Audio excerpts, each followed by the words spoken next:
आज का हमारा विषय है practice intensely and preach vigorously. Practice तो हम खुद करते एकदम इंटेंसली करनी चाहिए, और प्रचार कैसा करना चाहिए? विगरसली, जो कि आप लोग कर रहे हैं। विगरसली का मतलब क्या होता है कि लग जाना पड़े, मतलब ऐसा। जैसे प्रभुपाद कैसे लगे हुए थे अमेरिका जाने के बाद। और प्रैक्टिस इंटेंसली का मतलब क्या होता है कि खुद को इतना अंदर से पक्का करना कि जिससे हम लोग हमारी, आप लोग तालियां मत बजाना अभी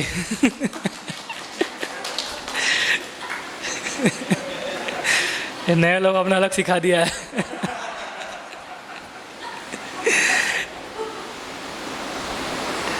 तो एक्चुअली भक्ति रसायन सिंधु में जो भगवान के 64 अंग बताए, उसमें से एक अंग ये है कि भगवान को ऑफर किया फ्लावर, जो माला है उसको ऑफर कर, उसको एक्सेप्ट करना है ना, लेकिन ताली बजाने का नहीं बोला है सो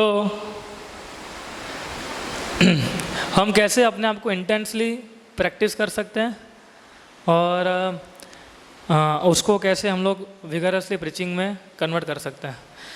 वही भक्ति प्रचार कर सकता है कि जो अपने आप को उसने काफ़ी अच्छा भक्त बनाया है। अच्छा भक्त बनने का डेफिनेशन है कि जो simple, by heart, by his mind, by his speech, वो इज़ वेरी सिंपल। तो ये सिंपल साधारण डेफिनेशन है, वो व्यक्ति अच्छा प्रचार कर सकता है। प्रभुपाद, कितना सिंपल व्यक्तित्व था इनका। प्रभुपाद अमेरिका जाते थे तो रॉयल्स रॉय में बैठते थे, लेकिन जैसे वृंदावन आते थे तो पैदल रिक्शा में बैठते थे वो। उनके लिए रॉयल्स रॉय पैदल रिक्शा एक ही समान है। तो ऐसे लोग जो है अच्छा प्रचार कर सकते हैं और लोगों को जुड़ा सकते हैं। कृष्ण भावना रूप में हमारा एक ही काम है कि लोगों को कृष्ण भक्ति में जोड़ना। ये इन प्रकार अगर किसी का जीवन के अंदर बदलाव आते हैं, अगर वो भक्तिमय कार्य में जुड़ता है, तो हम केवल निमित्त बनते हैं। और अभी हम सबको इसी मोमेंट के साथ हमें आगे बढ़ना है, ये मोमेंट को लेते हुए। श्रीमद् भागवतम में एक श्लोक आता है जिसमें बताया गया है कि जैसे सूर्य ढलता है वैसे वैसे हमारा जीवन भी ढलता है ना। लेकिन अमेजिंग थिंग क्या है मालूम है इस चीज़ की? कितना धीरे ढलता है कि हमें पता ही नहीं चलता है कि हम बूढ़े हो रहे हैं। एक्चुअली भगवान निशानी देते हैं, है ना लेकिन हम निशानी को छुपा देते हैं, है ना। भगवान तो निशानी देते ही हैं ना, करह चली आ जाती है, बाल सफ़ेद हो जाते हैं, हाँ, हमारी क्षमता धीरे धीरे कम होने लगती है कार्य करने की। लेकिन हम मॉडर्न टेक्नोलॉजी यूज़ करके उन सबको एकदम ठीक कर देते हैं। इससे तो और स्लो हो गया है। समझ जाना कि मेरी उम्र धीरे धीरे बढ़ रही है।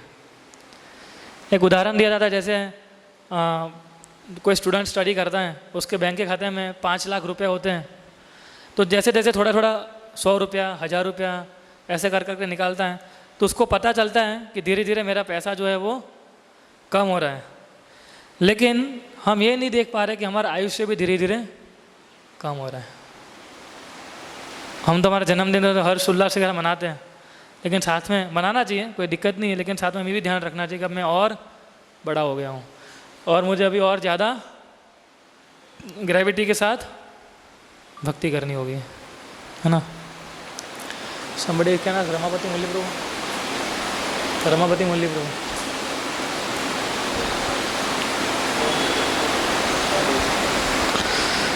तो यही सबसे बड़ा माया का इल्यूजन है। सबसे बड़ा इल्यूजन माया का क्या है कि हम बूढ़े होते जा रहे हैं और हम ये समझ रहे हैं कि हम जवान होते जा रहे हैं। ये सबसे बड़ा माया का इल्यूजन है। ऐसा भागवतम के एक श्लोक में इस उदाहरण से बताया गया है कि कैसे सूर्य ढलता है वैसे हमारा आयुष्य भी ढलता जा रहा है। और माया हमें ये भी दिखाती है कि सब कुछ एकदम सही चल रहा है हमारे जीवन के अंदर, है ना। Maya makes us feel that everything is going right. कुछ ज़रूरत नहीं भक्ति करने की, भक्ति के बिना तो मेरा जीवन ऐसा चल रहा था। कुछ लोग बोलते प्रभु इससे अच्छा तो मैं नहीं करता तो अच्छा था, है ना। तो ऐसा वो सबसे बड़ा इल्यूजन है, ये समझना कि मैं भक्ति नहीं करता तो उससे ज़्यादा जीवन अच्छा चल रहा था। This is biggest illusion where Maya can put you. जैसे बूढ़ा व्यक्ति सोचता है कि अगर मैं दवाई लेता रहता हूँ, मैं मेडिसिन खाता हूँ तो मैं एकदम सही रहूँगा। तो मेडिसिन कब तक सही रहेगी? उसकी भी एक क्षमता होती है ना, जब तक कब तक काम करेगी दवाइयाँ भी, एक ना एक दिन तो हमें मालूम है कि we have to leave this body. इसलिए जब महाराज युधिष्ठिर को यक्ष प्रश्न पूछा गया, यक्ष प्रश्न क्या पूछा था, कौन बताएगा, बोलिए। हाँ हाँ, आप बोलना चाहते हैं? नहीं, प्रश्न क्या था, आप उत्तर दे रहे हैं। यक्ष ने प्रश्न क्या पूछा था? सबसे आश्चर्यजनक चीज़ क्या है पूरे विश्व के अंदर, है ना। फिर ही उन्होंने बोला कि फिर ही मैं आपको पानी दूंगा, है ना। तो सारे पांडव हार गए थे, लेकिन युधिष्ठिर महाराज ने एकदम सही आंसर दिया। युधिष्ठिर महाराज बताया कि सबसे बड़ा आश्चर्य यह है, अहानि हानि भूतानि गच्छन्ति यमनालयम, कि लोग देख रहे हैं कि हर एक के घर पे मृत्यु, हर एक के किसी ना किसी रिलेटिव्स की सबकी मृत्यु हो रही है कि नहीं हो रही है ना। हमारे फैमिली में, रिलेटिव्स में कितने लोगों की मृत्यु हो रही है, लेकिन हम यही समझते हैं कि मेरी कभी मृत्यु नहीं होने वाली है।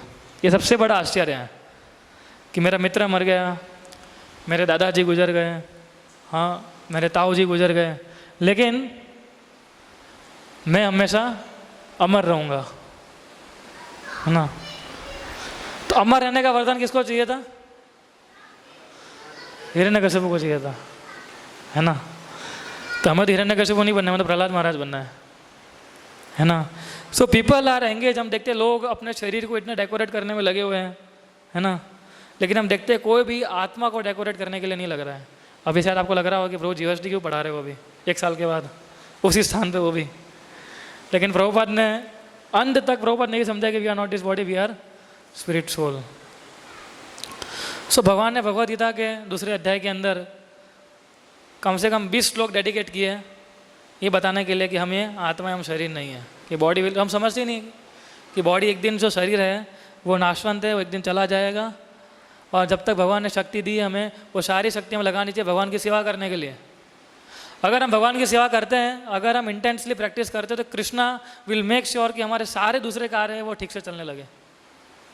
प्रॉब्लम ये होता है कि हम ये समझते हैं कि अगर मैं अपनी जॉब ठीक से करूँगा या अपना घर ठीक से चलाऊँगा, है ना, तो मेरी भक्ति अच्छी चलेगी। ये सबसे बड़ा इल्यूजन है। घर अच्छा तब चलेगा जब भक्ति अच्छी चलेगी। क्यों? क्योंकि भक्ति हमारी कॉन्शियसनेस को चेंज करती है। मैं आज सुबह बता रहा था ना, बुढ़ाना के पास क्या था? कुछ नहीं था। सुदामा के पास क्या था? कुछ नहीं था। पांडवों के पास अंत में आया, उससे पहले क्या था? कुछ भी नहीं था, है ना। तो ये सारे लोग देख लीजिए, उनके अंदर क्या था? सबसे मेन चीज़ क्या थी? They were totally surrender to Krishna. Krishna आप जैसे हमारे जीवन जीना चाहते हैं हम जिएंगे, पर आपको कभी नहीं छोड़ेंगे। पांडव ने ऐसा नहीं बोला कृष्ण एक काम करो, पहले हम ये जो कौरवों को पहले तुम सीधा करो, हाँ पहले हमारा जो पार्ट है वो हमें दिलाओ, फिर हम तुम्हारी भक्ति करेंगे। ऐसा बोला पांडवों ने? नहीं बोला। तो इस प्रकार का जब तक हम लोग कॉन्शियस हमारा क्रिएट नहीं करेंगे तब तक बहुत मुश्किल आती रहेगी। भागवत में बहुत एक अच्छा श्लोक आता है दूसरे स्कंद के अंदर, तीसरे अध्याय के अंदर, आई थिंक 18वां श्लोक है, जिसके अंदर बताया गया तरह किम न जीवंती, तरह किम न जीवंती, क्या पेड़ नहीं जी रहे, है ना। वस्त्र किम न श्वसंती उता, न खड़ांती न मेहंती, किम ग्रमे पाशवो परे। यानी हमारे आसपास आप जितने भी लिविंग एंटिटीज देख लो, सब लोग अपना जीवन नहीं जी रहे। झाड़ अपना जीवन जी रहा है, जो बीस्ट है, जो पशु हैं, वो भी अपना जीवन जी रहे हैं, राइट। और वो भी किम ग्रमे पशवो परे, वो भी प्रचोत्पत्ति कर रहे हैं, है ना। वो भी अपने ऑफस्प्रिंग्स को पैदा कर रहे हैं जैसे हम करते हैं। लेकिन हमें ऐसा लगता है कि हम कुछ स्पेशल हैं। एक्चुअली हम स्पेशल है, ऐसा ही हम स्पेशल नहीं है, लेकिन उस स्पेशलिटी को हमें यूज़ करना है कृष्ण की सेवा करने के लिए। तो हम ये सोचते हैं कि हम अकेले ही ऐसे हैं, है ना। तो एक्चुअली आप पूरा होलिस्टिक पिक्चर देखेंगे तो सारे जीव प्राणी जो हैं, other animals are also like us only, they are living like us only. उसमें कोई नया नहीं कर रहे हम लोग। श्रील प्रभुपाद जी बता रहे तात्पर्य के अंदर कि शंकराचार्य जो थे कितने साल जिए थे? 32 साल, ओनली 32 ईयर्स। चैतन्य महाप्रभु कितने साल जिए थे? जल्दी नहीं, 48 ईयर्स। तो चैतन्य महाप्रभु 48 साल तक जिए वो, जो झाड़ की आयु से बहुत कम है। झाड़ तो हजारों हजारों साल तक जीते हैं। So which life is more favourable? कौन सा जीवन ज़्यादा फेवरेबल है? पेड़ वाला फेवरेबल है कि चैतन्य महाप्रभु ने और शंकराचार्य ने जो हमें दिया वो इम्पोर्टेंट है? इसलिए हमें समझना पड़ेगा कि वन हैज़ टू कंसिडर से what kind of quality life I am living, कि मैं किस प्रकार की क्वालिटी जीवन में जी रहा हूँ और मेरे जीवन को किस तरफ मैं लीड कर रहा हूँ, ये हमें समझना होगा। जब तक हम लोग ये नहीं समझेंगे तब तक हम लोग हमारे जीवन को व्यर्थ कर रहे हैं। कोविड के अंदर हमने देखा कितने सारे बच्चे गुजर गए, कितने सारे यंगस्टर गुजर गए। आप में से भी कितने सारे लोगों के पहचान वाले होंगे जो गुजर गए होंगे, है ना। कोई किसी का फ्रेंड होगा, किसी का दूर का रिलेटिव होगा, कोई ना कोई होगा 100% जिसकी कोविड में अपनी जान गंवा दी है। और अभी हम देख रहे हैं दुनिया जो है एकदम यूथ के तरफ बढ़ रही है। सो इतनी बहुत सारी यूथ आते रहेंगे, पैंडेमिक आते रहेंगे। इस भौतिक संसार का नियम है कि this material life is uncertain. और भजन गाते हैं ना, कमल डल जल जीवन तलमल, ये हमारा जीवन है। तो इस तलमल वाले जीवन में हम बोलते हैं कि हमें एश्योरेंस चाहिए। हम जब IIT पास आउट होते हैं या कोई भी कॉलेज से पास आउट होते हैं, हम क्या बोलते हैं? मुझे एश्योरेंस चाहिए कि मुझे जॉब मिलेगी। कहाँ से मिलेगी? ये पूरा भौतिक संसार ही अनसिक्योर है। भौतिक संसार में कब क्या हो जाए, कभी किसी ने सोचा कोविड आएगा? लॉकडाउन किसी ने सुना था कोविड से पहले कि लॉकडाउन जैसी कोई चीज़ होती भी है? आया कि नहीं आया? फिर भी वो कितने सारे बिजनेस बंद हो गए, कितने सारे लोगों की नौकरियाँ चली गई। हमें पता है क्योंकि हम लोग मंदिर से रोज़ खाना भिजवाते थे। तो कितने सारे लोग जो रास्ते पे बेच रहे थे उनका कितना बंद हो गया था। कभी उन लोगों ने भी नहीं सोचा होगा ऐसा जीवन में आ जाएगा एक समय। और कौन सी कॉलेज है बताइए जो एश्योरेंस देती है कि हाँ तुम हमारे कॉलेज में पढ़ाई करो 100% जॉब प्लेसमेंट दे देंगे। और मान लीजिए प्लेसमेंट आ भी गया, अब में से कितने लोगों ने रियलाइज़ किया कि अगर प्लेसमेंट आ भी जाता है फिर कंपनी वाले बोलते हैं काम कीजिए, जून में मत शुरू कीजिए, अब नवंबर में शुरू करेंगे आपका। होता है कि नहीं होता है ऐसा? आ जाते हैं प्लेसमेंट के लिए, फिर एक गाजर पकड़ा लेते हैं। तो लोग तभी हमें इनवाइट करते हैं जब उनकी ज़रूरत होती है। बिना अगर आपकी ज़रूरत नहीं लगेगी तो हमें भी रवाना कर दिया जाता है कंपनी में से ना, क्योंकि सुमित लरोया हमें बताते बहुत दुख हो रहा है कि इस कंपनी को भी आपकी ज़रूरत नहीं है। उन्होंने तो इतना सेंटेंस बोल के छोड़ दिया। सुमित लरोया प्रभु की तो पूरा मतलब घर संसार पूरा हैवी हो जाएगा। उनका एग्जाम्पल हाल ही ले रहा हूँ, बाकी सबके साथ हो सकता है, हमारे साथ नहीं हो सकता खाली हमको कोई निकालता नहीं है। So this material world is a very strange place, है ना। इधर चीज़ें अनसर्टेन है और अनकंट्रोलेबल है। कब व्यक्ति कौन क्या कर दे कुछ जो ये कैंप हमारे कंट्रोल में है, हमें ऐसा लग रहा था हमारे कंट्रोल में है। मैं नीचे प्रेमी तो वही बोल रहा था, हम दोनों को लग रहा था हमारे कंट्रोल में है, लेकिन कंट्रोलर अलग है। हम दोनों सोच रहे थे कि सभी की हमारे कंट्रोल में हो रही है अभी, पर ऐसा नहीं है। कंट्रोल किसके हाथ में है? कृष्णा के हाथ में। और अनसर्टेनिटी और अनकंट्रोल के कारण टेंशन प्रोड्यूस होता है और इसलिए स्ट्रेस उत्पन्न होता है। सो भागवतम के अंदर दो दुनिया का वर्णन होता है, एक भौतिक संसार और एक आध्यात्मिक संसार। भौतिक संसार के लिए कहा कि वो अनस्टेबल है, आध्यात्मिक जगत के लिए कहा वो स्टेबल है। भौतिक संसार के अंदर दुख है, खास करके जन्म मृत्यु जरा व्याधि। आध्यात्मिक जगत के अंदर किसी प्रकार का दुख नहीं है। भौतिक संसार जो है वो टेम्पररी है, ये परमानेंट है। ये सारी चीज़ हम लोगों ने सुनी हुई है। और ह्यूमन लाइफ जो हमें मिली है उसके दो पहलू हैं। पहला पहलू क्या है कि शरीर हमें मिला है, मटेरियल बॉडी, और दूसरा क्या है, हम खुद जो आत्मा के रूप में शरीर को धारण किए हैं। सो हमें दोनों का होमवर्क करना पड़ेगा। कोई व्यक्ति खाली आत्मा के स्तर पे सोचने लगेगा तो भी फेल हो जाएगा, तो घर कैसे चलेगा। भले हम आत्मा हैं, हम तो बैठ जाएंगे भगवान की सेवा करने के लिए। तो इसलिए हमें इतना काम करना चाहिए, इतने पैसे कमाने चाहिए जिससे हमारा शरीर और आत्मा जो है वो साथ में रह सके। बस ये बेसिक प्रिंसिपल है। वर्क इतना करना है हमें जिससे हमारा शरीर और हमारा आत्मा जो है वो एक रह सके, और कुछ ज़्यादा करने की आवश्यकता नहीं है। Krishna will fulfil our desires, अगर उनको ठीक लगा तो। कृष्णा को अगर ठीक लगा कि अगर मैं इस चीज़ को, ये इस बंदे को मैं इतने पैसे दूंगा तो सारे पैसों को कृष्णा की सेवा में लगा, तो कृष्णा आपको बहुत सारे पैसे देंगे। कृष्ण को लगा नहीं इसको पैसा दूंगा तो ये अपने मौज मस्ती में लगा रहेगा, तो कृष्णा रह भी सकता है। कृष्णा सोचेंगे कि ये क्या कर रहा है, कि ये तो पैसों का वही कर रहा है जो मैंने दिया है उसको वो।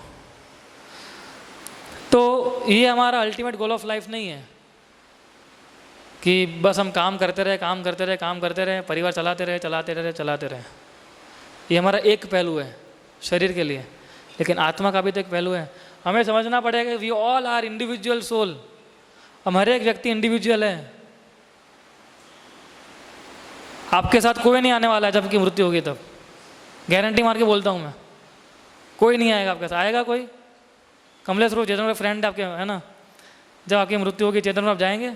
बोले मेरा यार एकदम बेस्ट फ्रेंड है ये तो, मैं भी आता हूँ तेरे साथ, चल स्वर्ग में भी साथ में रहेंगे, वैकुंठ अगर वैकुंठ में भी साथ में रहेंगे। ऐसा होगा? ऐसा कभी नहीं होगा। सो हमें ये जो eat drink and B Mary वाली जो फिलोसॉफी है, जिसमें किसी को मालूम ही नहीं है कि हम कहाँ से कहाँ जा रहे हैं, उसको हमें भूलना पड़ेगा पहले। इसलिए आत्मा के स्तर पर जब हम काम करते हैं, जो स्पिरिचुअल एक्टिविटी हम ये सारी कर रहे हैं, वो हमारा परमानेंट अकाउंट है। आप लोग 1 साल हो गया तो 1 साल परमानेंट अकाउंट हो गया, अबे कहीं नहीं जाएगा। कृष्ण के वो रजिस्टर में रजिस्टर हो चुका है, पर कृष्ण के रजिस्टर में क्या खाली 1 ही साल लिखना है हमें? अनेक साल अभी जितना जीवन बचा है हमारा, वो सारा का सारा हमें रजिस्टर करवाना है कृष्ण को हमें।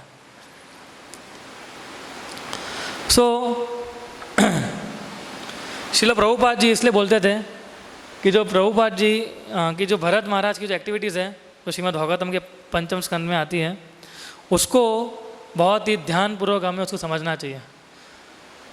मैंने उसका एक सेक्शन लिया था जब प्रेम विलास के घर पे हमने प्रोग्राम किया था तब, और एक सेक्शन लिया था तलासरी में। तो वो लेक्चर आप लोग फिर से सुनिए। आई एम श्योर कि वो सब भूल गए होंगे अभी आप लोग। किसी को याद है मैंने क्या बताया था उसमें? Anything you know?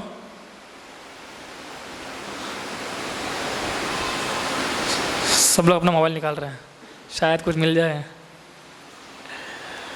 तो ये है ना, इसलिए हम लोग रिकॉर्ड करते हैं।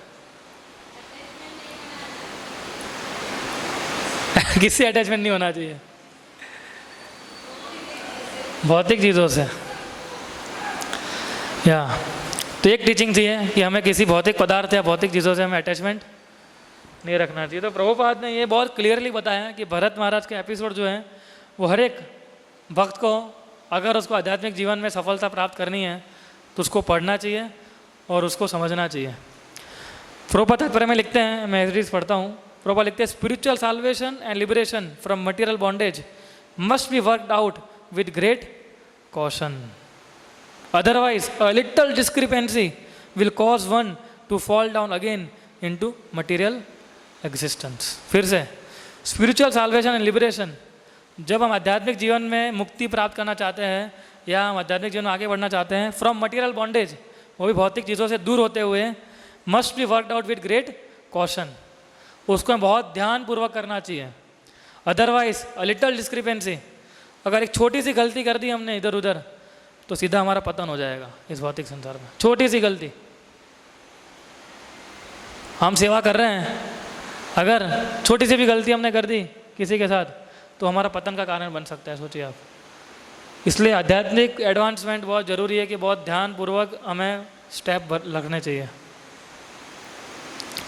प्रभुपाद आके लिखते हैं कि by studying the activities of Maharaj Bharat we can learn the art of becoming completely freed from all material, गिंजल माता जी, attachment, है ना। we can learn the art of becoming completely free from all material attachment, कि भरत राजा की जो कथा है उसको सुन के हमें सीख पाएंगे किस प्रकार से भौतिक जो अटैचमेंट उससे कैसे हम दूर हो सके।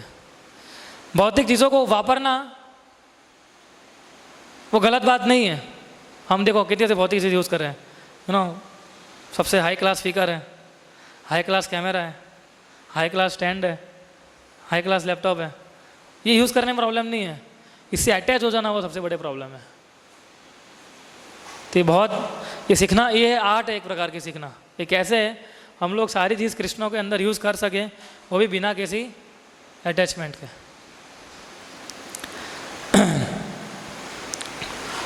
सो ये बहुत इंपॉर्टेंट लाइन है और इसकी ऊपर ही हम लोग आज थोड़ा अभी आगे और इसको एलोबरेट करेंगे कि स्पिरिचुअल साल्वेशन और डिवोशन लिबरेशन के अंदर एक छोटा सा भी गलती हमारा बहुत बड़ा नुकसान कर सकता है। इसलिए सबसे आसान उपाय क्या है भक्ति में आगे बढ़ने के लिए? जो हम सुन रहे हैं उसको हम लोग फॉलो करें भक्ति में जीवन में। बस जो सुन रहे हैं उसको फॉलो कीजिए, दैट्स इट। कौन क्या कर रहा है क्या नहीं कर रहा है ये सब छोड़िए, और क्रिटिसिज्म से बच के रहना है हमें। हम जब अभी ये एकादशी के दिन मिले थे प्रेम विलास घर पे, तो हमने इसके ऊपर बहुत विस्तार से चर्चा किया था। जो लोग आए थे उनको पता है, क्रिटिसिज्म से हमें एकदम दूर रहना चाहिए, वरना हम फंस जाएंगे इस संसार के अंदर। सो नॉर्मली हमारी टेंडेंसी क्या होती है स्पिरिचुअल लाइफ में? ऊपर जाना कि नीचे जाना? टेंडेंसी क्या होती है हमारी? एक्चुअली जाना ऊपर चाहिए, पर हमारे कार्य कैसे करते हैं कि हम और जाए नीचे, है ना? जैसे चैंटिंग करते हैं तो क्या हम 100% एकदम भगवान का शुद्ध नाम लेके चैंटिंग कर पा रहे हैं? क्या हमारे आंखों में से आंसू आ रहे हैं जपा करते करते, राधा कृष्ण को याद करते करते? उल्टे राधा कृष्ण को आंसू आ जाते हैं हमारा चैंटिंग देख के, कि बोले ये क्या चैंटिंग कर रहा है ना? कि भगवान को आंसू दिला लेते हम लोग। हमारे तो आंसू नहीं आ रहे हैं कि भगवान के जरूर आ रहे हैं कि क्या चैंटिंग कर रहा है ये। तो ये आंसू आ रहे हैं क्या ये समझना चाहिए। चैतन्य चरितमृत के अंदर बोलते हैं कि जो व्यक्ति हरि नाम लेता है, एक बार हरे कृष्ण महामंत्र बोलता है, उसके आंखों में से आंसू की धाराएं बहने लगती हैं। हम तो चाहे तो भी नहीं निकलता है। तो ये हमारी टेंडेंसी क्या है इस प्रकार की है। और लेकिन जाना ऊपर है हमें, इसलिए हम क्या करते हैं, हम एक स्टैंडर्ड बनाते हैं लेकिन फिर गिर जाते हैं। हम में से कितने सारे लोगों ने स्टैंडर्ड बनाए होंगे अपने जीवन के अंदर, है ना? लेकिन फिर क्या होता है, कुछ भी ऊपर नीचे होता है हमारे जीवन के अंदर, तुरंत हम नीचे स्टैंडर्ड को डाउन कर देते हैं। So making standard is easy but following that standard is very difficult. Standard बनाना बहुत आसान है कि यस वृंदावन कैंप हो गया, अहमदाबाद जाके मैं ये करूँगा वो करूँगा, अच्छी बात है, वो करना चाहिए, एटलीस्ट सोच तो रहे हम लोग, लेकिन उसको फॉलो करना कितना मुसीबत हो जाती है। और इसलिए हम अटक जाते हैं इस भौतिक संसार के अंदर। This is the only reason that why we are stuck in this material world, और कोई कारण नहीं है। सो हमें समझना चाहिए कि हमारा आध्यात्मिक जीवन में प्रगति हो रहा है कि पतन हो रहा है, और वो कौन बता सकता है? हमारे आसपास के जो भक्त हैं वो आपको तुरंत बता सकते हैं, और वो हमको वार्निंग भी देते हैं, है ना, कि प्रभु थोड़ा चैंटिंग में आप ये सुधार लाइए, माता जी ऐसा लग रहा है कि थोड़ा आपका भक्ति में जीवन डगमगाया चल रहा है। लेकिन ये सारी वार्निंग के बावजूद भी अगर हम वार्निंग को एक्सेप्ट नहीं करते हैं तो क्या हो जाता है? वी आर स्टक, अटक जाता है। जैसे बच्चे कैसे अटक जाते हैं कई बार, है ना? जैसे हम मेले में जाते हैं, अभी तो कोई मेला होता ही नहीं है, लेकिन पहले हम मेले में जाते थे तो बच्चा जिद पकड़ता है, मुझे यही चाहिए, क्या अटक जाता है ना उसका पिन वहाँ पर ही। जब तक उस बच्चे को वो चीज़ नहीं देंगे तब तक वो बच्चा अटकेगा नहीं वहाँ से, हिलेगा नहीं वहाँ से। वैसे हमारा जीवन भी अटक जाता है। सो मटेरियल वर्ल्ड जो है वो डाउनवर्ड वर्ल्ड है ना? पानी कैसे बहता है? नीचे बहता है।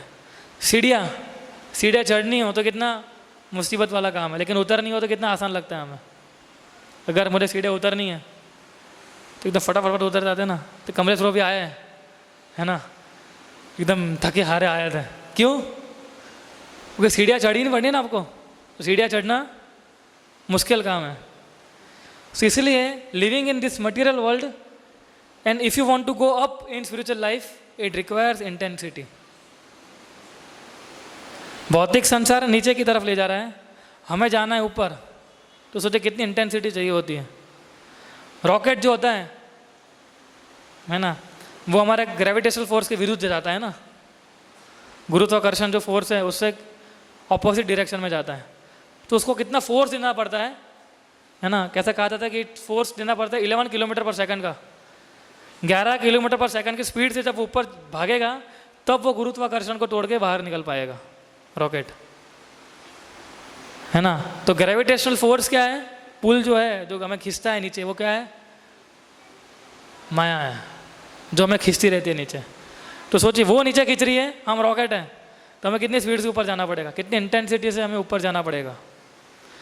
डाउनवर्ड क्या है, यही लस्ट, एंगर, काम, क्रोध, लोभ, मोह, डिस्ट्रैक्टेड एक्टिविटीज, है ना। भक्तों के संग में, कई लोग पूछते भक्तों के संग में तो बहुत अच्छा लगता है, जैसे घर चले जाते हैं या जैसे भक्तों के संग में नहीं होते हम लोग तो है ना हमारा जीवन डगमगा जाता है।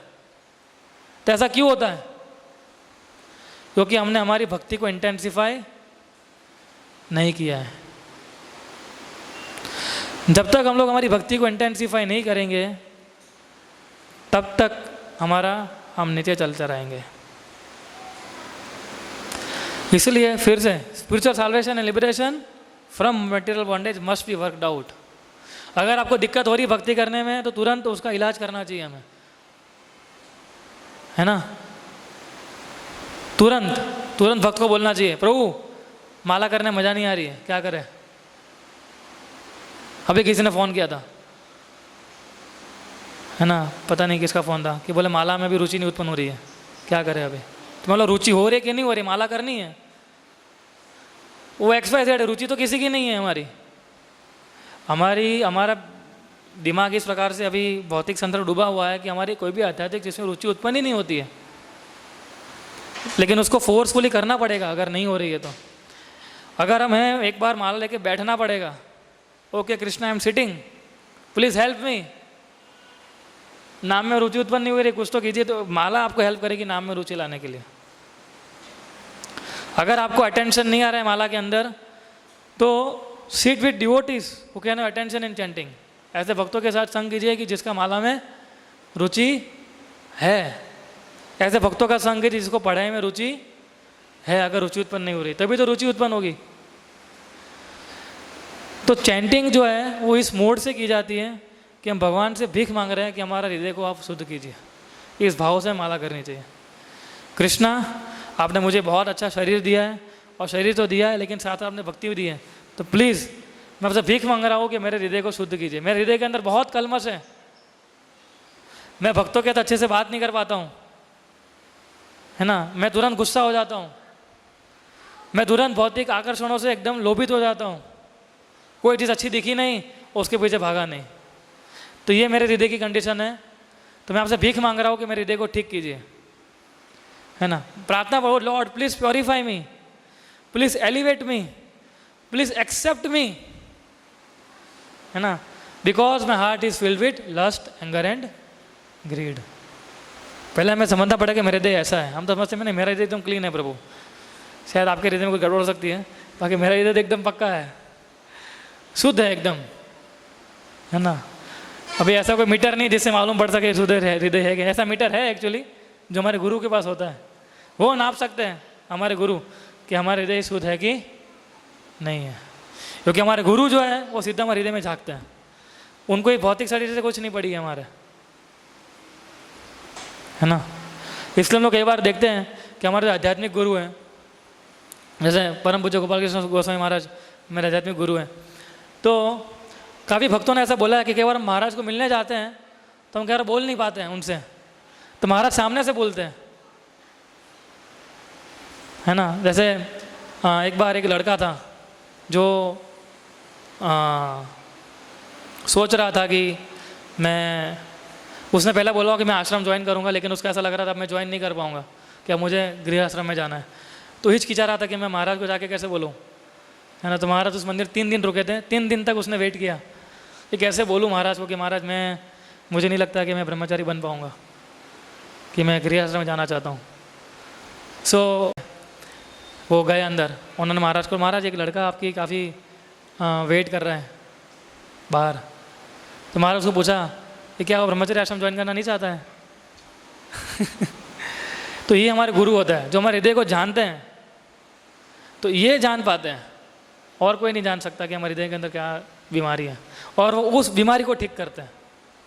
हमारे आध्यात्मिक गुरु होते हैं वो, चाहे शिक्षा गुरु हो चाहे दीक्षा गुरु हो, जो गुरु का जो सिद्धांत है वो माप लेते हैं हमें कि हाँ इसके अंदर ये बीमारी है, और फिर वो दवाई भी देते हैं उनके उपदेशों के माध्यम से, उनके आचरण के माध्यम से, है ना। इसलिए नरोत्तम दास ठाकुर क्या बोल रहे हैं, है ना, नरोत्तम दास कहे नाथे लियो रंग पाए, तोमा बिना के आछे आमारा, तोमा बिना के आछे आमार। नरोत्तम दास कहे नाथे लियो रंग पाए। नरोत्तम दास बोल रहे हैं कि मेरा किसी भी चीज़ों में रुचि उत्पन्न नहीं हो रही है कृष्णा, है ना, कि राधा और कृष्णा, जब मैं माला करता हूँ तो राधा और कृष्णा मेरे सामने प्रकट ही नहीं होते हैं, है ना। प्रकट क्या होता है?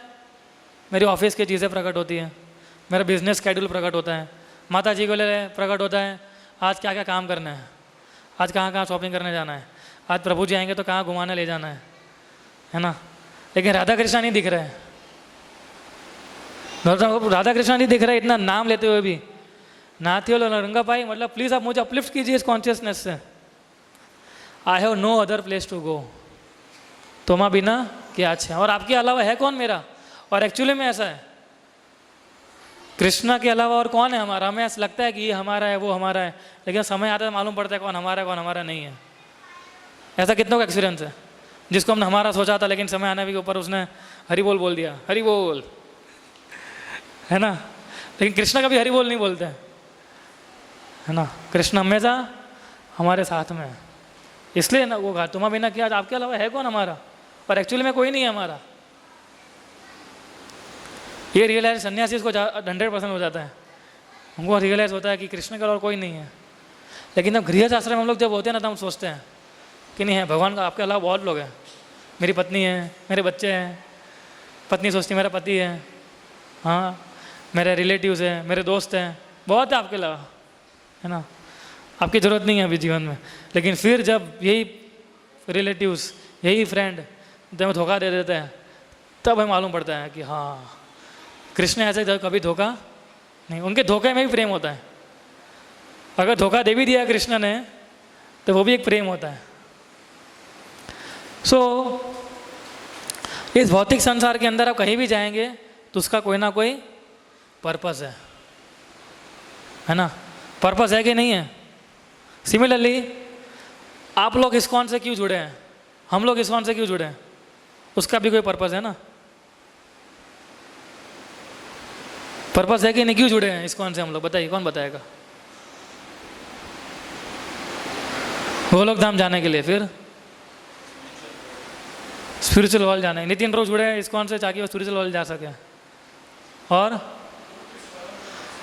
गुरुओं की शरण ग्रहण करने के लिए इस्कॉन से जुड़े हैं। फिर क्या, भगवान के प्रति प्रेम जागृत करने के लिए। ये एकदम क्या बोलते हैं, नहीं इसको किसी भक्त को पूछो क्यों जुड़े हो, प्रभु प्रेम प्राप्त करने के लिए कृष्ण का। कृष्ण प्रेम को तो हमने इतना वो समझ लिया है, क्यों जुड़े। किसी भक्त को नींद में पूछोगे ना, प्रभु जिस्कॉन में क्यों जुड़े, बोले प्रेम प्राप्त करने के लिए। किसका, बोले राधा कृष्ण का, है ना। ये जनरल पूरा सबको मालूम है कि अगर कोई पूछे तो उसका आंसर क्या है, कृष्ण प्रेम प्राप्त करने। एक्चुअली सही आंसर है, गलत आंसर नहीं। इसी के लिए हम लोग आए हैं, कृष्ण प्रेम प्राप्त करने के लिए ही आए हम लोग, ठीक है ना। यही आंसर है, ठीक है। तो कहने का तात्पर्य है कि हम लोग हमारे एग्जिस्टेंस को प्योरीफाई करने के लिए जुड़े हैं, है ना। कि हमारा एग्जिस्टेंस जो है इस्कॉन के अंदर इसलिए हम जुड़े ताकि हमारा एग्जिस्टेंस प्योरीफाई हो सके। जैसे हम कॉलेज क्यों जुड़ते हैं, जिससे हमें डिग्री मिल सके ना, कोई प्रकार की डिग्री मिल सके। तो कोई भी व्यक्ति हमारे अपने स्पिरिचुअल एग्जिस्टेंस के बारे में फुल्ली अवेयर हो जाएगा, तो while chanting the holy name he will become free from external environment. अगर कोई समझ जाएगा कि मैं इस्कॉन से जुड़ा हूँ मेरे आध्यात्मिक अस्तित्व को समझने के लिए, तो जब हम माला करते हैं तो हम एक्सटर्नल एनवायरनमेंट से मुक्त हो सकते हैं, है ना। तो एक बार जोर से लोग हरे कृष्ण महामंत्र बोलिए, हरे कृष्णा कृष्णा कृष्णा हरे हरे, हरे राम राम राम हरे हरे। श्री हरि नाम की। तो जब हम माला करेंगे तब हम लोग एक्सटर्नल एनवायरनमेंट से मुक्त हो पाएंगे, वरना इसी में लगे रहेंगे हम लोग, इसी भौतिक संसार में। और मृत्यु कब आ जाएगी मालूम भी नहीं पड़ेगा, यूँ आ जाएगी। इसलिए हम लोग जब हम यात्राएं करते हैं, जब हम कैंप करते हैं, किस लिए करते हैं? हम वृंदावन जाते हैं, डाकोर गए, अभी द्वारका जाते हैं, क्यों जाते हैं? जिससे हमारा मन जो है वो शुद्ध हो सके। जब कथा सुनते हैं वो हमारे हृदय को टच होती है और उससे हमारे अंदर भक्तों के प्रति अप्रिसिएशन डेवलप होता है, और जिस कारण से हम भगवान को याद कर पाते हैं। तो ये पूरी प्रोसेस है ना। और दूसरा है कि फिर हमें रिपेंटेंस होता है कि मैंने पहले ये क्यों नहीं किया। अब में से कितनों को ऐसा होता है कि मैंने पहले ये क्यों नहीं किया, कहाँ था मैं, कहाँ रह गया था। जैसे हमारे एक लड़का था, बहुत मेडिटेटिंग करता था, है ना। तो जब वो इतना मेडिटेटिंग करता था तो इस्कॉन से जुड़ा तो बहुत रिपेंटेंस फील हो रहा था कि मेरे पेट के अंदर कितनी चिकन होंगे, कितनी बकरियाँ होगी, है ना, क्या क्या मैंने खाया है और मैं क्या भगवान का नाम ले सकता हूँ। तो हमने बोला कि भगवान बोला सर्वधर्म परित्यज अहम त्वाम सर्व पापेभ्यो मोक्ष से मा सोचा, कि मैं तुम्हारे सारे पापों को मुक्त कर दूंगा तो मेरी शरण में आते हो। तो अगर हम शरण में आए तो कृष्ण हमारे पापों को मुक्त कर लेंगे। तो रिपेंटेंस जो है ना बहुत इंपॉर्टेंट चीज़ है ना। कृष्ण के 4 नेचर हैं जब हम कृष्ण भक्ति में जोड़ते हैं। वो पहला है कर्म बंधन विनिर्मुक्त माम उपेक्ष्यसि। ये 3 चीज़ होती है। सबसे पहला क्या है? कर्म बंधन विनिर्मुक्त माम उपेक्ष्यसि। सबसे पहला कर्म बंधन से मुक्त होते हैं हम लोग। जो कर्म के बंधन होते हैं उससे हम लोग मुक्त होते हैं। क्यों? क्योंकि जो हम पैसा कमाते हैं वो हम दान करते हैं, ठीक है, तो पैसा शुद्ध हो जाता है। जो भगवान ने हमें परिवार दिया है उसको हम भगवान की सेवा में लगाते हैं तो उसका भी बंधन मुक्त हो उससे बंधन से हम लोग मुक्त हो जाते हैं। फिर कर्म बंधन विनिर्मुक्त यानी हम लिबरेट हो जाते हैं फिर। और माम उपेक्ष्यसि, और भगवान बोलता है कि बाद में वो मेरे शरण में, बाद में वो मेरे पास आता है। हाँ, ये 3 चीज़ होती है। तो 4 नेचर है, उससे पहले में ये 3 चीज़ें, कर्म बंधन विनिर्मुक्त माम उपेक्ष्यसि, जो भगवान गीता के अंदर बताते हैं हमें। दूसरा है कृष्ण फॉरगिव्स रिपेंटेंट डिवोटी। जो भक्त पाश्चाताप करता है उसको भगवान माफ़ कर देते हैं। गलतियाँ हम सब लोग करते हैं, इवन भक्ति में जुड़ने के बाद भी लोग गलतियाँ करते हैं। ऐसा नहीं है कि भक्ति में जुड़ गए तो गलतियाँ नहीं करते हैं। बहुत बड़े बड़े 20-20, 30-30 साल में जुड़े हुए भक्त भी गलतियाँ करते हैं, लेकिन उस गलती का पछतावा होना चाहिए हमें कि यार मैंने ये क्यों कर दिया। भरत महाराज का पछतावा हो रहा था कि नहीं हो रहा था कि what kind of fool I was, कि मैंने क्या गलती कर दी, हिरण के पीछे पड़ गया मैं। हिरण के पीछे, जो मैं इतना सारा धन संपत्ति सब कुछ छोड़ के आया और मैं हिरण के पीछे पड़ गया था। प्राणी, तो ऐसा पश्चाताप होना चाहिए। फिर कृष्ण हमें बचाते हैं। जब हम कृष्ण को बोलते हैं Krishna I am really sorry कि आपकी भक्ति करने के बावजूद मैं गलती कर रहा हूँ और आई एम हार्टली सॉरी, तो Krishna, so those who are repentant they can practise Krishna conscious intensely. जिसके हृदय के अंदर पाश्चाताप की वृत्ति है वो कृष्ण भक्ति को बहुत इंटेंसली कर सकता है। जैसे अजामिल ने जब नारायण पुत्र को पुकारा था उसने, तो जैसे ही विष्णुदूत आ गए, है ना, और फिर जब वो सब एपिसोड ख़त्म हुआ तो बहुत ज़्यादा पछतावा हो रहा था कि मैंने क्या कर दिया। मेरी इतनी सुंदर पत्नी थी, उसको छोड़ के मैं किसी वैश्य के साथ शादी कर ली मैंने, और दारू पी रहा था, घर नहीं चल रहा था, चोरी डकैती सब कर रहा था, और मैं तो भगवान का नाम, उनके नाम लेने के लिए भी नहीं कर रहा था, फिर भी भगवान मुझे बचाने आए।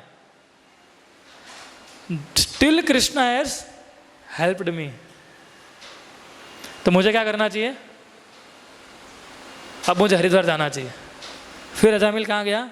Haridwar. Repentant people have gratitude. जिसके अंदर पाश्चात्य की वृत्ति होती है वो कृतज्ञ होते हैं। जैसे भक्तों के गुण होता है, कृतज्ञ होते हैं हमेशा वो, कि यस ये डिवोटी ने मुझे ये मदद की है, तो चाहे कितना भी हो जाए मैं हमेशा उसके प्रति मैं कृतज्ञ रहूँगा। तो ये बहुत बड़ी मेंटालिटी होनी चाहिए। तो Krishna forgives that kind of devotee. दूसरा क्या है? Krishna pays personalise attention to every devotee. हर एक भक्त को भगवान पर्सनलाइज्ड अटेंशन देते हैं। भगवान बोलते हैं ना, कौन सा श्लोक भगवद गीता का? तेसाम सततयुक्तामाम भजताम प्रीतिपूर्वकम ददामि बुद्धियोगम तम येन माम उपयान्ति ते। भगवान बोलते फिर मैं बुद्धि दूंगा जिससे तुम मेरे पास वापस आ पाओगे। इसलिए therefore we should beg for purification। और भगवान बोलते इवन कोई किसी भी वृत्ति का हो, कितना नीच से नीच व्यक्ति हो, वो भी मेरे पास आ सकता है। ये चौथा नेचर है कृष्ण का, है ना। तो कृष्ण के 4 नेचर हैं, तो हमें कभी नहीं भूलने चाहिए। और फिर हमें उनके पास भीख मांगनी चाहिए हमारे, कि जिससे हम प्योरीफाई हो सके। Seek permanent shelter for Krishna, है ना। ये BRS फॉर्मूला एक है, BRS, भक्ति रसम सिंधु याद रखिए, BRS, है ना। पहला क्या है? Begging for purification. प्योरिफिकेशन के लिए भीख मांगना भगवान के प्रति, कृष्ण प्लीज़ आप मुझे प्योरीफाई कीजिए, मेरा हृदय एकदम गंदा है ना। फिर repent for our sinful activities. जो हमने पाप वृत्ति की है उसके लिए पश्चाताप होना चाहिए। और तीसरा क्या है? Seek permanent shelter at Krishna's lotus feet, है ना। BRS, बैग, repentance and seeking permanent shelter. तो फिर वो 4 कृष्ण के जो नेचर है ना, वो आपको रियलाइज होंगे। तो Krishna forgive such kind of devotees. Krishna माफ़ करने के लिए उदार है वो कृष्ण। आप कितना भी गलतियाँ करेंगे, आप सामने जाके बोलेंगे कृष्णा गलती हो गई, आई एम सॉरी, कृष्ण बोलेंगे ओके नो प्रॉब्लम। पर फिर वो गलतियाँ वापस नहीं दोहरानी है। ऐसा मत सोचे कि मैं बार बार गलती करूँगा, बार बार कृष्ण के पास आऊँगा, उनको सॉरी बोल दूंगा तो अपना काम चलता रहेगा, उनका भी काम चलता रहेगा, हमारा भी काम चलता रहेगा। तो प्रेयरफुल एटीट्यूड होना चाहिए हमारा, है ना। शिक्षा से श्लोक आता है, अयि नंद तनूज किंकरम पतितम वाम विषमेव वाम बुधो कृपया तव पाद पंकज सितधुली सदृशम विचिंतया। तो इस प्रकार का प्रार्थना में मूड होना चाहिए हमारा। अयि नंद तनूज किंकरम पतितम वाम विषमे वाम बुधो कृपया तव पाद पंकज सितधुली सदृशम विचिंतया। कि मुझे आपके चरण के किंकर का भी सौभाग्य प्राप्त कराइए। सोचिए आप। तो इस प्रेयरफुल मूड से हमें अपने आप को आगे बढ़ाना चाहिए। इसलिए जब हम जपा करते हैं, इतने वो चैंटिंग एकमात्र उपाय है जिससे आप भगवान के साथ संबंध स्थापित कर सकते हैं। और ये सारी चीज़ हमारे चैंटिंग के ऊपर निर्भर है। जो भक्त अच्छी चैंटिंग करता है वही अच्छी प्रगति करता है। ये सीधा साधा हिसाब है ना। आप में से कोई लोग बिजनेसमैन है ना, आप लोग हिसाब किताब करते रहते हैं ना, तो सीधा साधा हिसाब है भक्ति का। अच्छी माला, अच्छा हिसाब, बस। इसलिए माला के अंदर तो लैक ऑफ अट्रैक्शन होता है। कई बार हमारा अट्रैक्शन भी नहीं होता है ना, कि क्या छोड़ो अभी, एक दिन नहीं करेंगे तो क्या फ़र्क पड़ता है।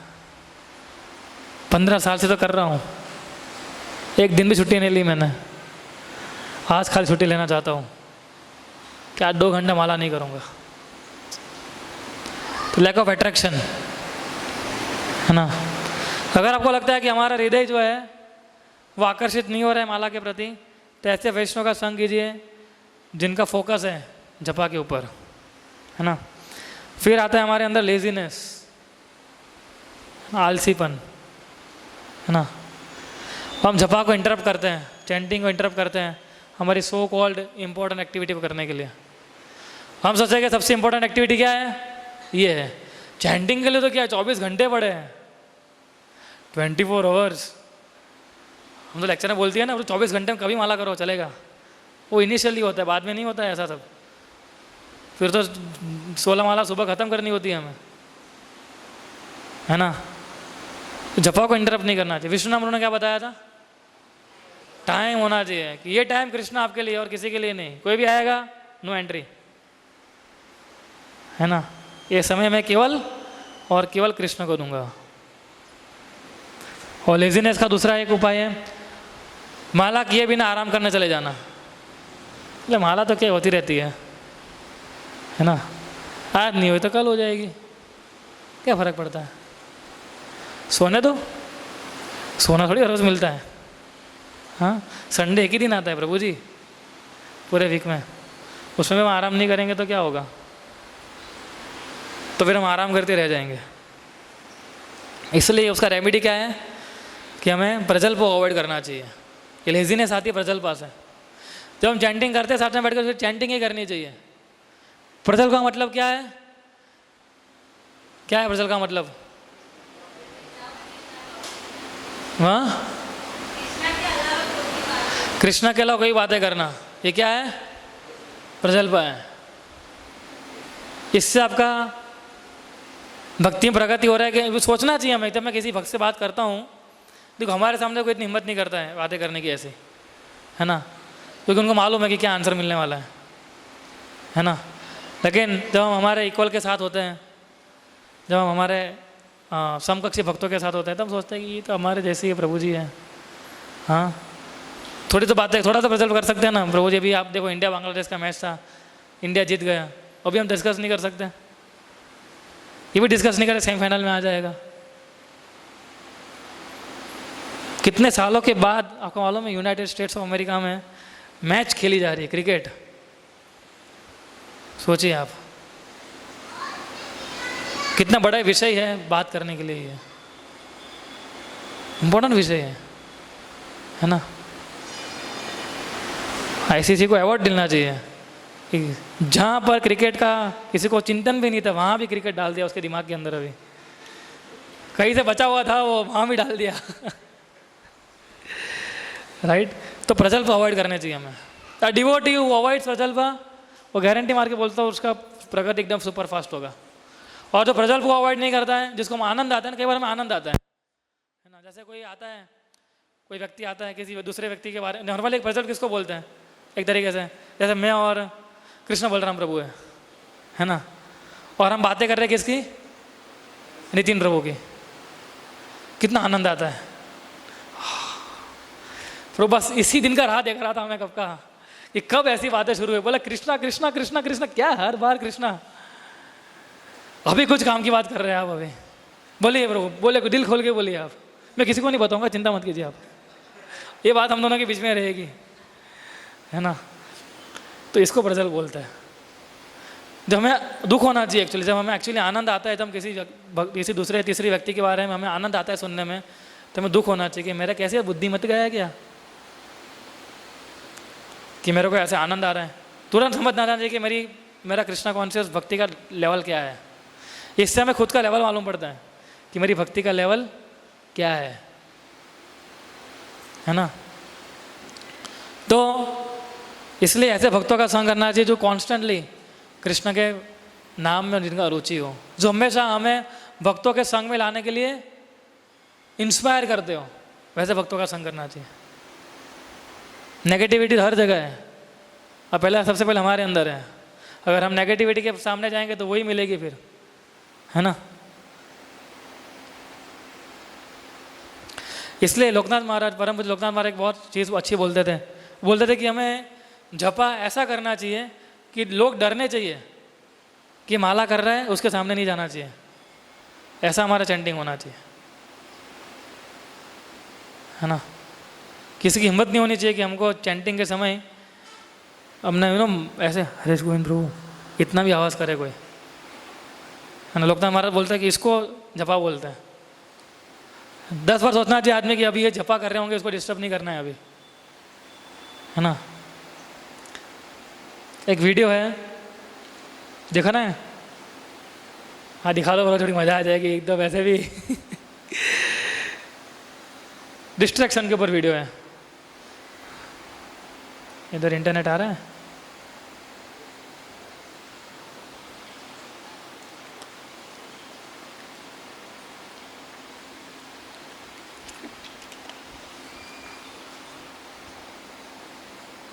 कि हमें कैसे जप नहीं करना चाहिए। एक बच्चे के हाथ में जब मैंने खाना का पूरा थाली रखा तो बहुत बहुत मतलब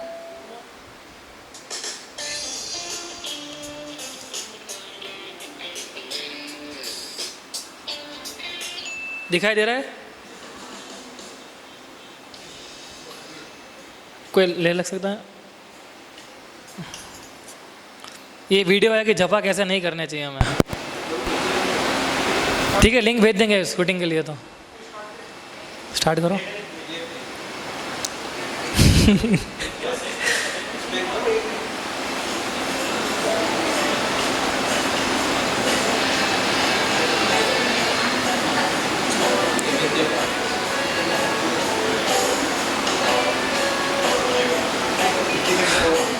गेम ओवर। ऊपर करिए थोड़ा।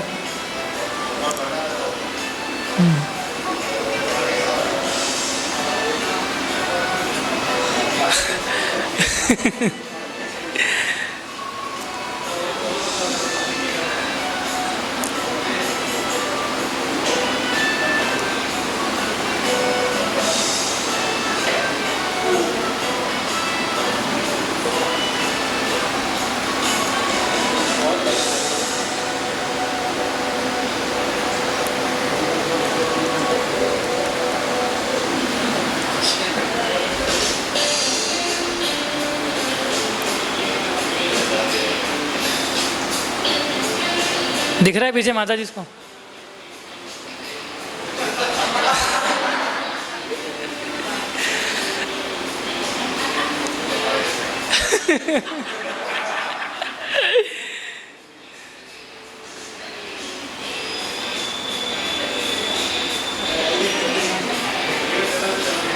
हाँ?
अभी क्या कर रहा है वो?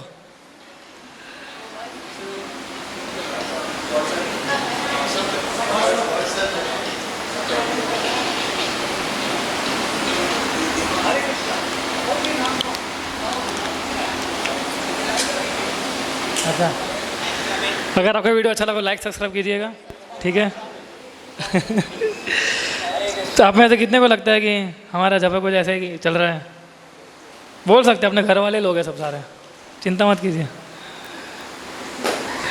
है ना। तो ऐसा करना चाहिए हमें, नहीं एकदम ऐसे जब करने चाहिए ना हमें, कि आपको तो मज़ा आ रही थी देखने में, तो ये नहीं करना चाहिए, उसका वीडियो है हमें। तो दूसरा जो हमने समझा अभी तक, laziness, lack of attraction, laziness, फिर होता है डिस्ट्रैक्शन, है ना। डिस्ट्रैक्शन का मतलब क्या होता है कि एब्जॉर्ब्ड इन वेल्थ, है ना, बस इतने पैसे कमा लेने हैं, इतने पैसे कमा लेने हैं, बस सिर्फ भक्ति करनी है। एक बार इतने पैसे हो जाएंगे फिर हम भक्ति करेंगे। देखिए ब्रो जी, फिर मैं क्या भक्ति करता हूँ, आप देखते रह जाएंगे, फिर देखने लायक नहीं बचता है, फिर वो गायब हो जाता है सीधा। कि जब वो बोलता है कि आप देखिए मैं आगे इतना ख़त्म हो जाने दीजिए, 1 साल बस, है ना, 1 साल के अंदर बिजनेस में बहुत ऊपर चढ़ाव चल रहा है और अभी भी जस्ट चढ़ाव होना शुरू हुआ है, फिर आप देखें कैसी भक्ति होती है। मटेरियल सक्सेस, ये सब डिस्ट्रैक्शन है। फिर क्या होता है डिस्ट्रैक्शन का, जब हम चैंटिंग कर रहे हैं, चैंटिंग हमें खुद को नहीं सुनाई देता है। ऐसा होता है, हम चैंटिंग करते हैं, हम खुद ही नहीं सुन पाते हैं, क्योंकि मन के विचार इतने शक्तिशाली बन जाते हैं, हमारे आवाज़ से भी ज़्यादा शक्तिशाली बन जाते हैं वो। सोचिए आप, उसका रेमेडी क्या है? एकादशी के दिन फास्ट कीजिए, कॉन्स्टेंटली चैंट कीजिए भक्तों के संग के अंदर, और भगवान से प्रार्थना कीजिए। हमारा मन जो है वो लोडेड है पैशन से, काम से, क्रोध से, लोभ से, और mind is totally loaded with such kind of activities. अगर मन को नियंत्रित करना है तो ज़्यादा माला करनी चाहिए हमें, है ना। डिवोटी 16 राउंड्स प्रभुपाद ने मिनिमम बोले हैं, मैक्सिमम नहीं बोले, मिनिमम 16 राउंड्स। इसलिए हम बोलते हैं एकादशी की, ठीक है हम तो चलिए हर रोज़ हम लोग 16 माला करते हैं, लेकिन एक दिन हम ज़्यादा माला करते हैं ना, 15 दिन में एक दिन। तो माला करने से ही हम लोग हमारे मन को शांत बना सकते हैं। किसी भक्त को पूछ लीजिए, कोई अगर बोलता है हमें कि, कोई हम बोलता है कि ब्रो आपका मन इतना शांत कैसे है, उसका आंसर क्या है कि वो भक्त जो है वो बहुत ही ध्यानपूर्वक जप करता है ना। अगर वो गुस्सा भी करता है तो किस लिए करता है? वो भक्ति को और आगे बढ़ाने के लिए। इसलिए भरत राजा और जड़ भरत 2 एंटिटी है ना। भरत महाराज ने क्या किया था? भरत महाराज कैजुअल थे, है ना, और जड़ भरत कैसे थे? एकदम स्ट्रिक्ट, क्योंकि उनको समझ आ गई थी कि बॉस अपने ने गलती कर दी है एक जन्म पहले, तो वो गलती भी दोहरानी नहीं। जड़ भरत एकदम, वो किसी से जड़ भरत, जड़ का मतलब क्या होता है? किसी की सुनता नहीं है ना, जो मन में वो करता है उसको हम जड़ बोलते हैं। तो भरत महाराज भी यही मोड़ पे आ गए थे, पूरा रियलाइजेशन था उनके अंदर, पर वो क्या कर रहे थे? वो सारे रियलाइजेशन उन्होंने अपने पास रखे थे, बाहर अलग ही व्यवहार कर रहे थे। तो कुछ भक्त भी ऐसे होते हैं, बाहर आपको ऐसे दिखाएंगे कि एकदम हमें ऐसा लगेगा कि ये कैसा भक्त है, लेकिन अंदर से उसने भक्ति को इंटेंसिफाई करके रखा हुआ है। ये कृष्णा की कृपा थी कि भरत महाराज को उनका पूरा जीवन याद था, तो ताकि कृष्णा उसको पनिशमेंट दे रहे ज़्यादा रिपेंटेंट बनने की। भरत महाराज को दोनों जो 2 बर्थ मिले उनको, भरत महाराज के बाद एक हिरण के रूप में और एक जड़ भरत के रूप में, दोनों बर्थ में वो इतना रिपेंटेंट कर रहे थे कि मैंने क्या गलती कर दी, मतलब मैं सब कुछ छोड़ के आया था और एक हिरण के पीछे लग गया मैं, ऐसा हो रहा था उनको, है ना। भौतिक संसार जो है वो श्मशान गृह जैसा है ना। इसलिए उस एक व्यक्ति को समझना चाहिए कि भगवत धाम कैसे वो जा सकता है। What ever the changes in this material world, जो ये बहुत इंपॉर्टेंट पॉइंट है कि जो भी चेंजेस आपके भौतिक जीवन में आते हैं उसको एडजस्ट कीजिए and do the needful, but work for going back home, back to Godhead आने के लिए करना है बस। भौतिक संसार के अंदर जो भी चेंजेस आते रहेंगे हमारे जीवन, चेंजेस नहीं आते? आपके जीवन में चेंजेस नहीं आए क्या? है ना, पहले तो हम सबसे पहले हमारा जन्म वही सबसे बड़ा चेंज था कि हम आए, है ना। फिर स्कूल, कॉलेज, शादी की, बच्चे हुए, अभी कृष्ण भक्ति मिल रही है। तो कितने सारे चेंजेस आए हमारे जीवन के अंदर, सारे और आगे भी चेंजेस आएंगे, आपकी जॉब में आएंगे, आपके बिजनेस में आएंगे, आपके घर के कार्य में आएंगे, हर एक जगह आएंगे चेंजेस। एडजस्ट दैट चेंजेस, जितना जरूरी उतना चेंजेस को एडजस्ट कीजिए, लेकिन work for going back home, back to Godhead. Instant of becoming intensely becoming material life, become intensify in spiritual life. हम भौतिक संसार को सीधा करने में जितना इंटेंसिटी लगाते हैं, उतनी इंटेंसिटी लगाइए आपके आध्यात्मिक जीवन को सुधारने में। इसलिए बताया गया practice intensely and preach vigorously. Attitude, जो मैंने वृंदावन कैंप जो था हमारा, उस समय मैंने एक लेक्चर लिया था, 3 चीज़ बताई थी उसके अंदर मुख्य रूप में। क्या थी वो?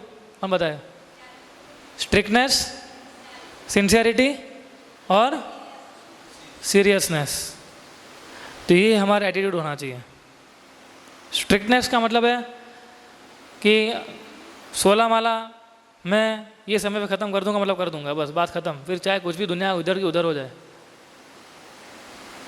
है ना। मैं 4 दिन का पालन करूंगा, मतलब करूंगा, चाहे दुनिया की इधर की उधर, मुझे भले भूखा मरना पड़े, पर मैं 4 नियम कभी नहीं तोड़ूंगा। अगर मेरे पास सेवा आती है तो दुनिया इधर की उधर हो जाए, मैं स्ट्रिक्टली भाव देता हूँ कि मैं हफ्ते में 2 घंटा मैं सेवा करूँगा, डेट्स इट। इसको स्ट्रिक्टनेस बोलते हैं। दूसरा क्या है? अभी देखो मैंने वृंदावन में बहुत बड़ा क्लास लिया था इसके ऊपर ही, तो ज़्यादा डिटेल में नहीं जानी है। सीरियसनेस कि जो टेम्पटेशन होते हैं, है ना, अब भक्ति के अंदर आगे बढ़ेंगे तो क्या होगा, है ना, माया तो गायदा लटकाती रहेगी आपके सामने, है ना कोई चीज़ें रखती जाएगी, है ना। तो उससे हमें क्या होना है? आकर्षित नहीं हो जाना चाहिए। चाहे कैलामिटीज भी आएगी आपके जीवन के अंदर, है ना, पूरा जीवन तहस नहस हो जाएगा, लेकिन अगर कोई सीरियस वक्त होता है, उस तहस नहस के बावजूद भी वो 16 माला लेके बैठ सकता है वो, अगर सीरियस होगा तो। वरना क्या होगा? सबसे पहले तो माला को रखेगा, बोले रखो इसको पहले, अभी बॉस ये क्या काम आ गया अभी, है ना, नौकरी चली गई, सबसे पहले कह रहा कि माला रखो, पहले नौकरी ढूंढो। ऐसा नहीं होता है। और जो सीरियस नहीं होते हैं, वो कौन सा उदाहरण है? सीरियस नहीं हुए, अजामिल है, जड़ भरत है, वो सीरियस नहीं थे, देखो क्या हो गया, है ना। और सिंसियरिटी का मतलब होता है कि कोई भौतिक मोटिव नहीं होना चाहिए हमारा, और ना किसी के प्रति ईर्ष्या होनी चाहिए हमारी। हमारी ईर्ष्या कई बार ये भी होने लगती है, कोई भक्त आगे बढ़ने लगता है तो हमें ईर्ष्या होने लगती है, तो ये इतना आगे कैसे बढ़ गया? अरे बढ़ेगा ही ना, वो ध्यान से माला कर रहा है, वो ध्यान से प्रभुपाद की पुस्तक पढ़ रहा है, वो ध्यान से भक्तों का संग कर रहा है, तो आगे बढ़ेगा ही ना। उसमें यू करने की क्या जरूरत है? यू करते हैं, बाप रे बाप, तो बढ़ेगा ही ना वो, सीधी बात है। जो व्यक्ति अच्छे से प्रैक्टिस करेगा वो भक्ति में आगे बढ़ेगा, उसमें कोई डाउट नहीं है। और उसका दुख भी हमें नहीं होना चाहिए फिर, क्योंकि आप नहीं कर रहे हो इसलिए आप नहीं बढ़ रहे हो आगे। इसलिए ईर्ष्या नहीं रखनी चाहिए। और नॉट ब्लेमिंग, ब्लेम नहीं करना है। बोले मेरी भक्ति क्यों नहीं बढ़ रही है? अरे ठीक से प्रसाद नहीं बन रहा है फ्राइडे प्रोग्राम में, माता जी लोग ठीक से अभी सेवा नहीं कर रहे हैं, इसलिए भक्ति डाउन हो रही है। ब्लेम कर सकते हैं ऐसा? बोले प्रभु भक्ति डाउन हो रही है, कुछ तो गड़बड़ है प्रसाद में। हाँ, हम ब्लेम किसको करते हैं? देख दूसरों को करते हैं। अम्बरीश महाराज ने ब्लेम किया किसी को? नहीं। युधिष्ठिर महाराज ने ब्लेम, पांडव ने ब्लेम किया किसी को? पांडव बोले कभी? पांडव एक सेकंड के लिए कृष्ण के पास जाके नहीं बोले कृष्ण ऐसा क्यों कर रहे हो हमारे साथ भाई, ऐसा तो क्या बिगाड़ा है तुम्हारा हमने, और तुम तो हमारे साथ रहते हो। कृष्ण को भी आनंद आ रहा था पांडव को देखते हुए। सबसे ज़्यादा टाइम स्पेंड कृष्ण ने किसके साथ किया है? पांडवों के साथ तो किया है। इतना टाइम तो गोपियों को भी नहीं दिया कृष्ण ने। गोपियों को तो बस बचपन में उन्होंने लीलाएं की, अपनी रास लीला किया, थोड़ा मक्खन चोरी कर लिया, लेकिन पांडव को कितना संग दिया उन्होंने। पर एक बार भी ना पांडव बोले कुछ उनको, ना एक बार भी कृष्ण ने उनको छोड़ा। कृष्ण होते हुए भी कितने दुख आए, और हमें दुख आते हैं घबरा जाते हैं। अरे पांडव कहते कृष्ण हमारे साथ, कृष्ण तो दुख आने वाले हैं, लेकिन कृष्ण उस दुखों से मुक्त करके हमें और अच्छा प्योरीफाई करना चाहते हैं। तो 3 चीज़ याद रखनी है, strictness, seriousness and sincerity. Attitude. और भक्ति शुड बी प्रैक्टिस रेगुलरली, ये ट्रिपल आर फॉर्मूला है। भक्ति should be practice on regular basis, है ना। फिर से वही उदाहरण है ना, आए गए ऐसा नहीं करना है। अगर आप रेगुलरली भक्ति करेंगे तो प्योरिटी आएगी आपके अंदर।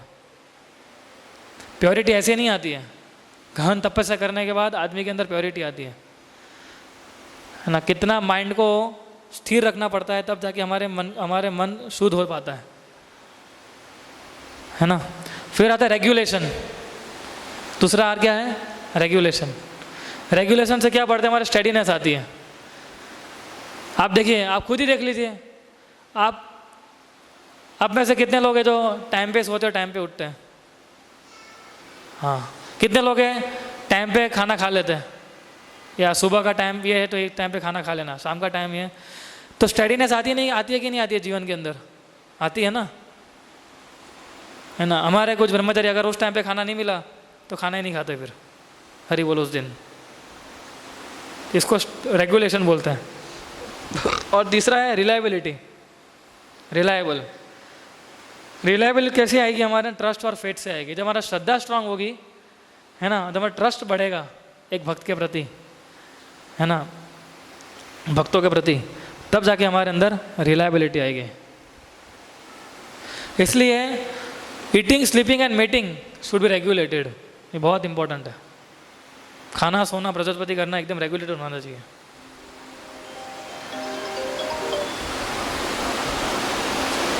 नीचे करना है। हाँ, ठीक है। और दूसरा है अटेंटिवनेस। अटेंटिवनेस कैसे आएगी? अगर आप अटेंटिव होंगे तो हम थॉटफुल, फोकस्ड वे से हम जो भी सेवा कर रहे हो कर पाएंगे। अगर हमारी सेवा सेटअप करना, अगर हम अटेंटिव रहेंगे तो हम तुरंत टाइम पे पहुंच जाएंगे, अपनी सेवा कंप्लीट करेंगे, जिससे प्रोग्राम आगे अच्छा चलता रहे। अगर हम अटेंटिव होंगे तो हम रीडिंग भी अच्छा करेंगे और चैंटिंग भी अच्छा करेंगे। अगर हम अटेंटिव रहेंगे तो LID, लीड फॉर्मूला से बच के रहेंगे हम लोग। LID फॉर्मूला क्या है? L फॉर लेजीनेस, है ना, आलसीपन चला जाएगा हमारा। और देखिए, भौतिक संदर्भ में आलसीपन बहुत नॉर्मल चीज़ है, क्योंकि भगवान खुद बताया है कि है ना, मंद सुमंद मतयो मंद भाग्य उपद्रता, कलयुग के लोग आलसी ही है। तो हमें कि उसको बढ़ावा देना है अभी। फिर इनडिफरेंस और फिर डिस्ट्रैक्शन। डिस्ट्रैक्शन का मतलब होता है कि चीज़ों को कैजुअली लेना, तो हमें कैजुअली नहीं लेना है।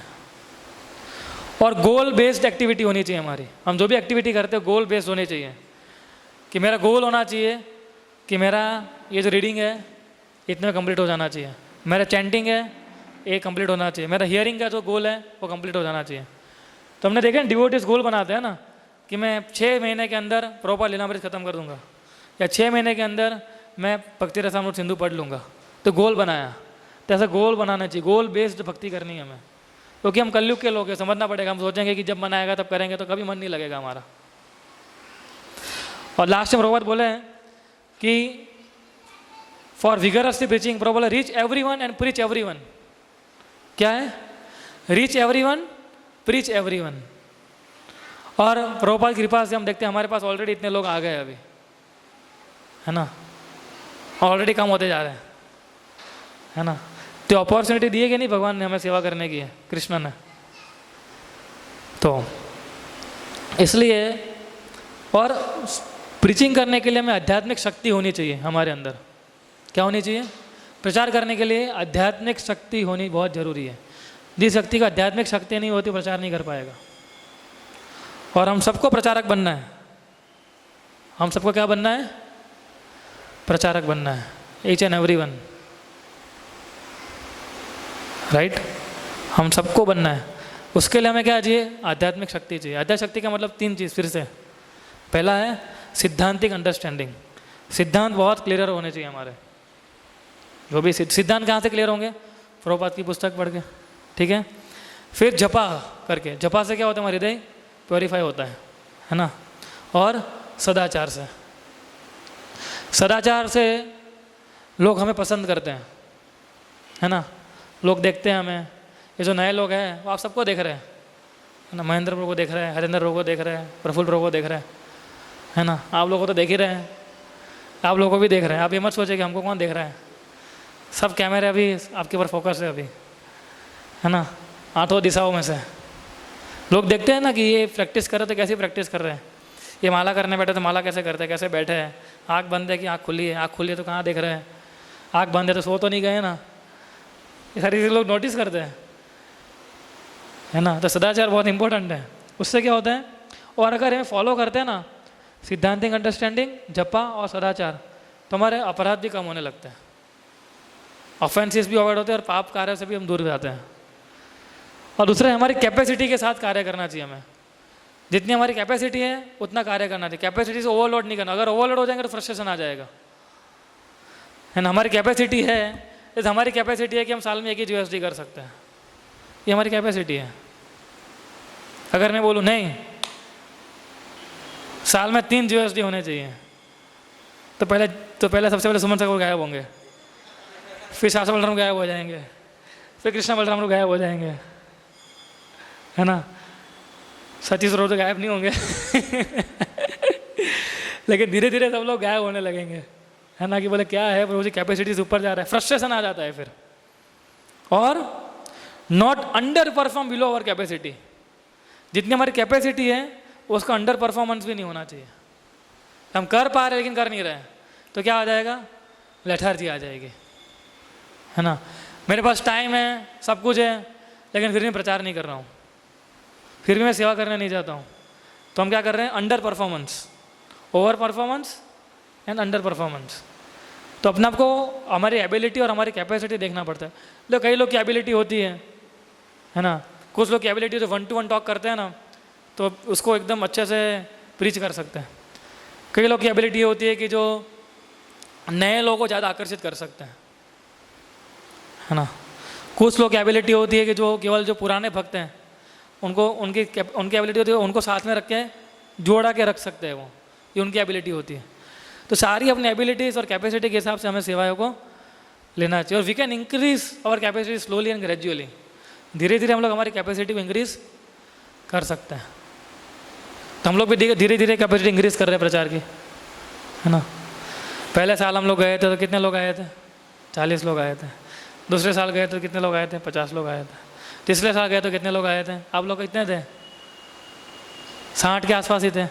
अभी आए हैं तो कितने हैं, 97, 98। तो धीरे धीरे कैपेसिटी इंक्रीज हो रही है।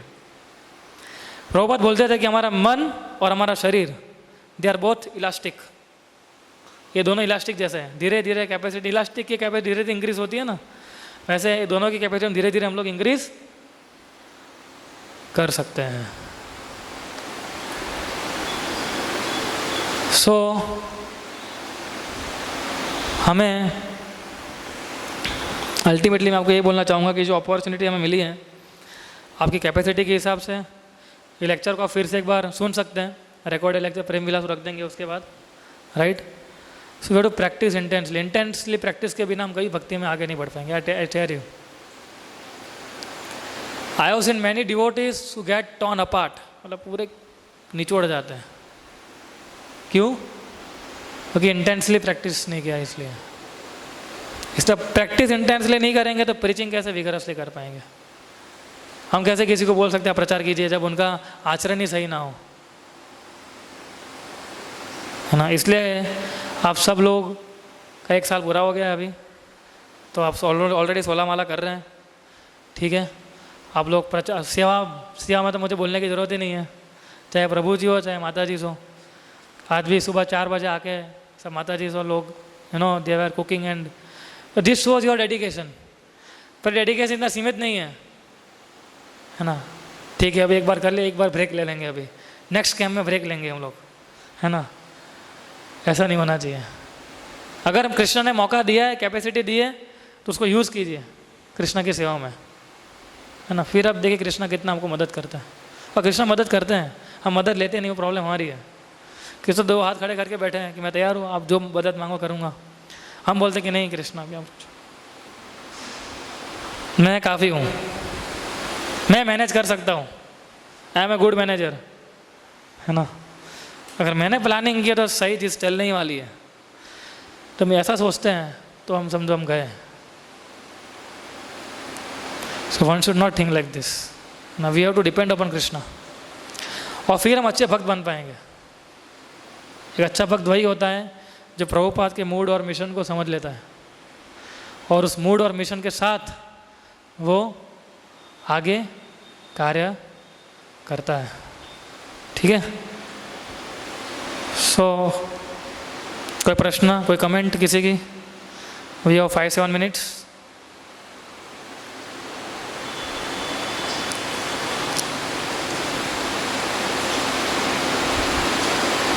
ठीक है, दूसरा माइक नहीं है हमारे पास,